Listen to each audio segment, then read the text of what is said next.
ஆண்டவராகிய இயேசு கிறிஸ்துவின் நாமத்திற்கு மகிமை உண்டாவதாக. இந்த நல்ல நாளிலே உங்கள் யாவரையும் நான் வாழ்த்துகிறேன்.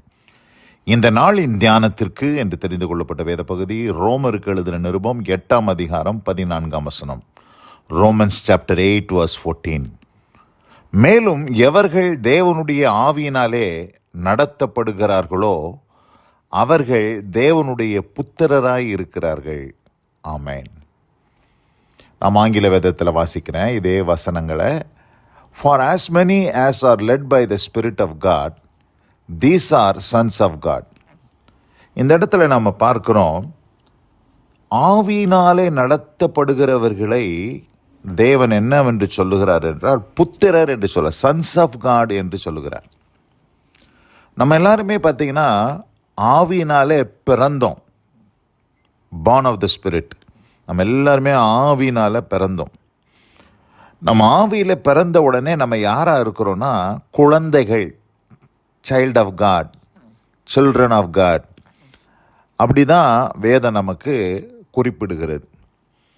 ஆனால் அந்த சில்ட்ரனை, அந்த சைல்டை ஆண்டவர் குழந்தையாகவே இருக்க விடாமல் அவர்கள் பூரண வளர்ச்சி அடைய வேண்டும், அவர்கள் ஆவிக்குரிய வாழ்க்கையில் வளர வேண்டும் என்று சொல்லி புத்திரராய் மாற வேண்டும். சன்ஸ் ஆஃப் காட், புத்திரராக மாற வேண்டும் என்பதுதான் தேவனுடைய சித்தமாக இருக்கிறது.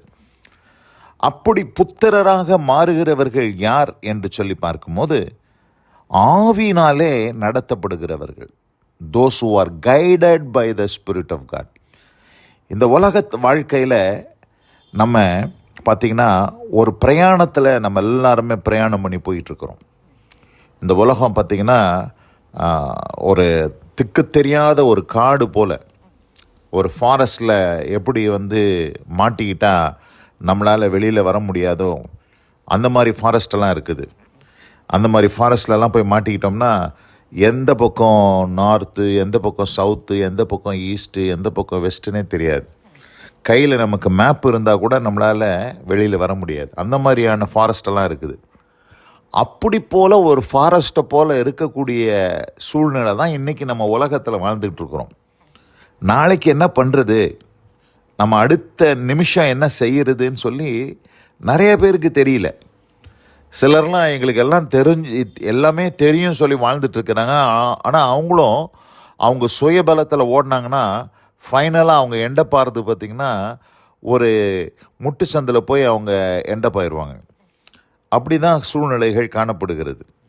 அதனால் நம்ம என்ன செய்யணும், இந்த உலக வாழ்க்கையில் என்னால் இந்த உலகத்தில் நான் தனியாக வழியை கண்டுபிடித்து போக எனக்கு தெரியாது.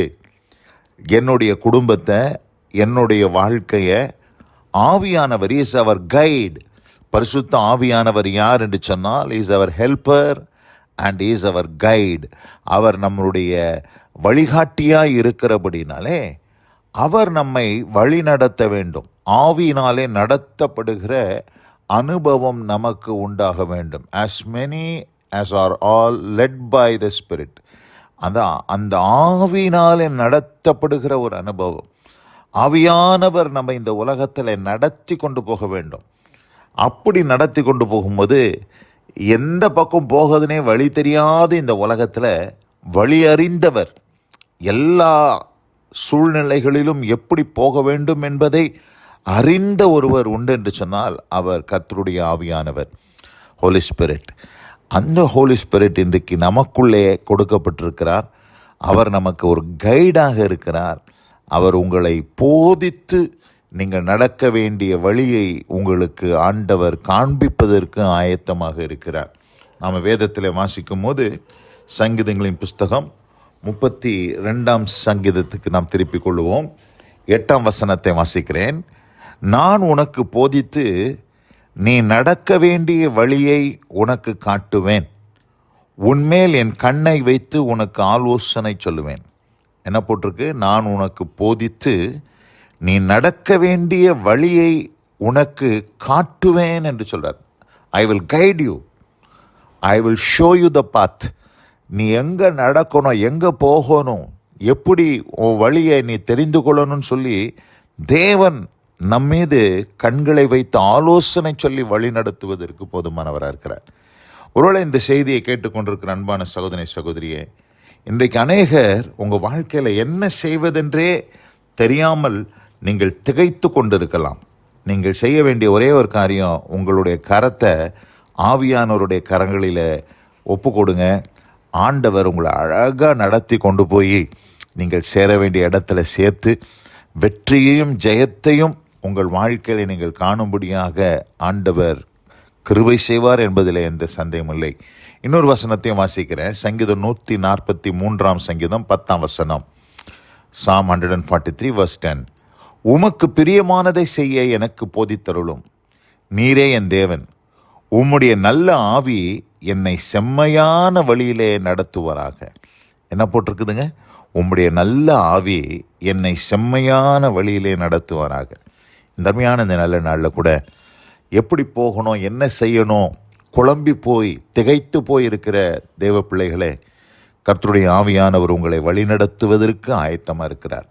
அவர் உங்களிடத்திலிருந்து ஆண்டவர் பேசிக்கிட்டு, கேன் ஐ ஹெல்ப் யூ, நான் உனக்கு உதவி செய்யட்டுமான்னு கேட்டுட்ருக்கிறார்.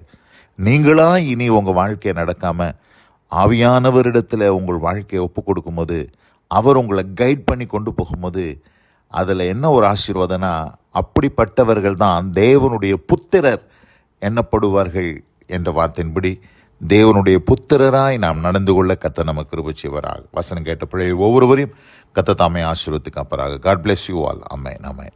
நாம் செபிப்போம். எங்கள் அதிகமாக நேசிக்கிற எங்கள் அன்பின் பரலோக பிதாவே, எவர்கள் தேவனுடைய ஆவியினாலே நடத்தப்படுகிறார்களோ அவர்கள் தேவனுடைய புத்திரராய் இருக்கிறார்கள் என்ற வார்த்தையின்படி நாங்கள் குழந்தைகளாய், ஆண்டவரே, நாங்களாகவே சில காரியங்களை செய்யாமல் ஆவியானவர் எங்களை எப்படி நடத்துகிறாரோ அப்படி நடத்துவதற்கு எங்களை ஒப்பு கொடுக்கிறோம். ஆண்டவரே, நீர் பொறுப்படுத்தி நடத்தும், ஆசீர்வதியும். வசனம் கேட்ட பிள்ளைகள் ஒவ்வொருவருக்கும் அப்படிப்பட்ட அனுபவத்தை தந்தருள்வீராக. இயேசு கிறிஸ்துவின் வல்ல நாமத்தில் பிதாவே, ஆமென் ஆமென்.